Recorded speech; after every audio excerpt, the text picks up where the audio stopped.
Selamat pagi, salam sejahtera. Terima kasih karena menonton channel Nazilin Unity. Kali ini satu lagi tangkapan SPRM yang benar-benar mengejutkan seluruh Malaysia, bahkan mungkin paling tidak disukai oleh orang-orang yang suka buat rasuah.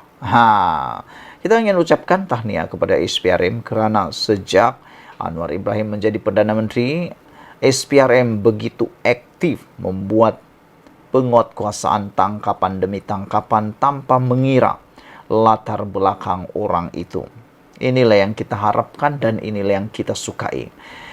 Sebelum ini, telah dinyatakan oleh Ketua Pesuruh Jaya SPRM Tan Sri Azam Baki bahawa SPRM akan mula membuat siasatan-siasatan tanpa mengira latar belakang orang itu sama ada ianya daripada pihak blok kerajaan maupun pihak blok pembangkang. Semuanya akan disiasat kalau ada kes, kata beliau.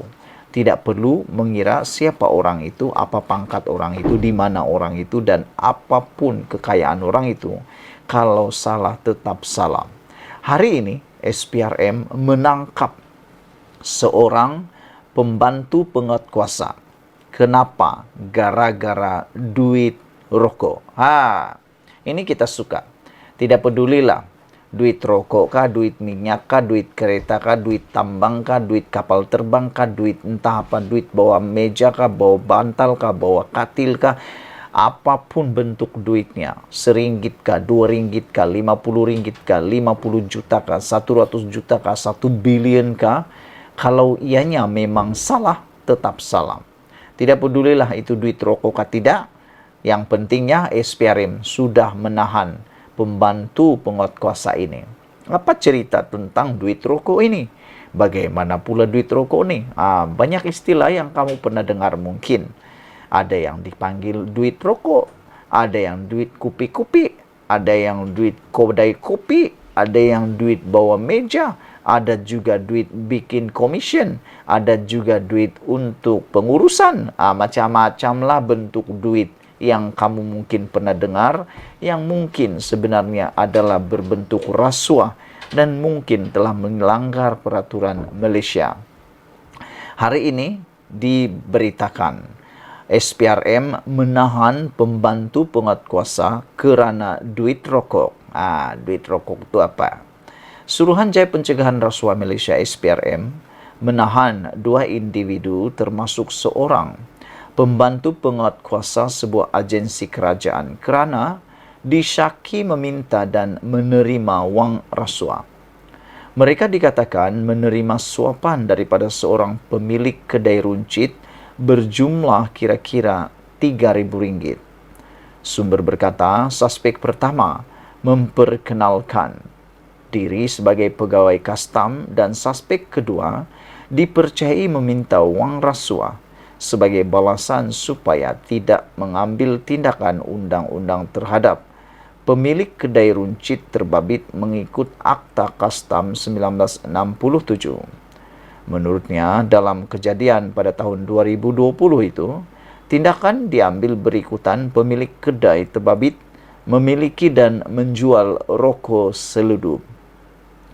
Kedua-dua suspek lelaki berusia dalam lingkungan 30-an itu ditahan kira-kira jam 2 petang ketika hadir memberikan keterangan di pejabat SPRM Cawangan, Kuala Selangor.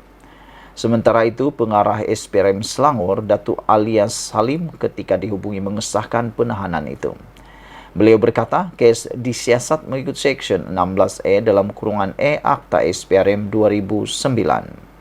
Menurutnya, kedua-dua suspek akan dibawa ke Mahkamah Magistrat Kuala Selangor esok jam 8.30 pagi untuk permohonan reman.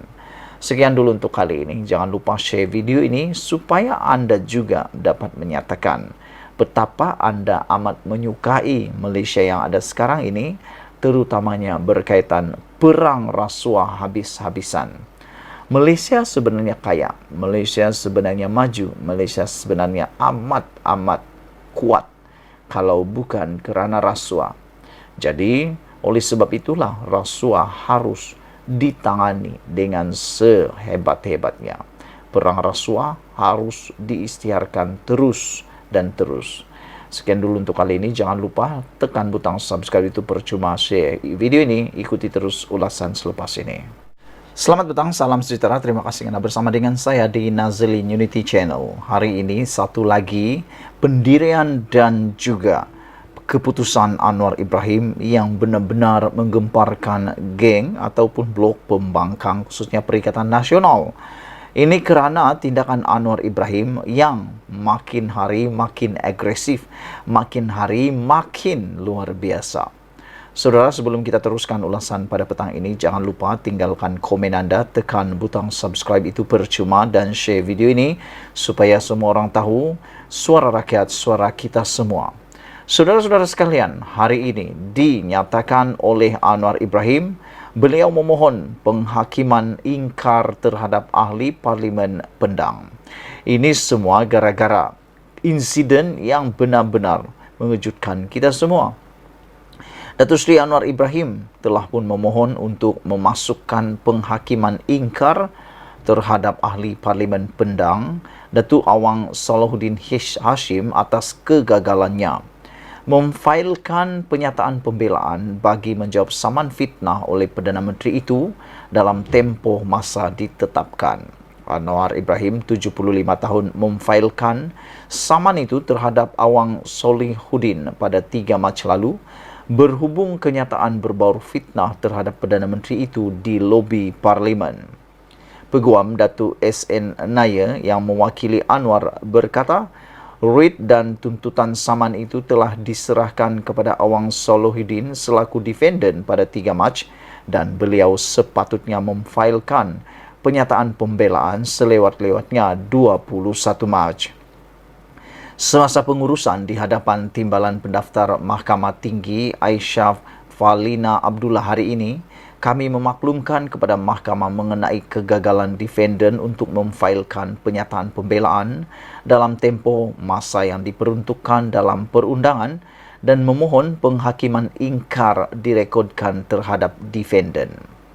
Selepas merekodkan bantahan kami, Timbalan Pendaftar itu mengarahkan agar perkara tersebut dibawa ke hadapan Yang Arif untuk tindakan selanjutnya. Namun, tarikh pengurusan kes akan ditetapkan kemudian, kata Naya ketika dihubungi hari ini.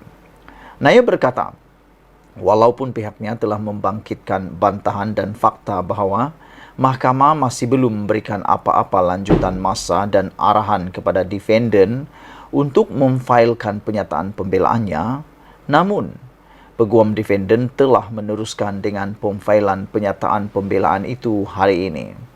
Berdasarkan penyataan tuntutan, Anwar selaku pelanatif mendakwa defendant membuat beberapa kenyataan yang merujuk kepadanya di lobi Dewan Rakyat Bangunan Parlimen di sini semasa mesyuarat pertama penggal kedua Parlimen ke-15 pada 21 Februari lalu. Beliau berkata kenyataan tersebut telah diterbitkan semula atau menyebabkan penerbitan semula oleh defendant kepada pemberita yang terakam dalam bentuk audio atau dan video.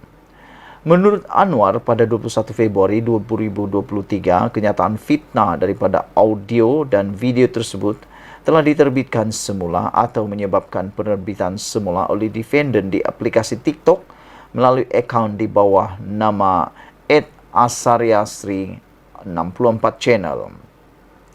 Ahli Parlimen Tambun itu berkata, pada hari sama 21 Februari, portal Malaysia Kini menerbitkan semula sebahagian kenyataan fitnah daripada audio dan video tersebut menerusi 2 artikel bertajuk Ahli Parlimen PAS, MP PAS, sikap pendendam Anwar lebih teruk daripada Mahathir.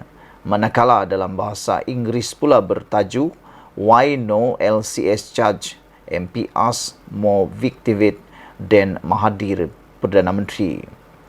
Menurut Anwar, kenyataan fitnah itu antaranya membawa maksud beliau mempunyai sifat pendendam serta membalas dendam, telah menyalahguna kuasa sebagai Perdana Menteri dan Menteri Kewangan dengan mencampuri, mengganggu serta sewenang-wenangnya mengarahkan agensi penguatkuasaan, undang-undang dan pendakwaan di Malaysia untuk agenda politik peribadi.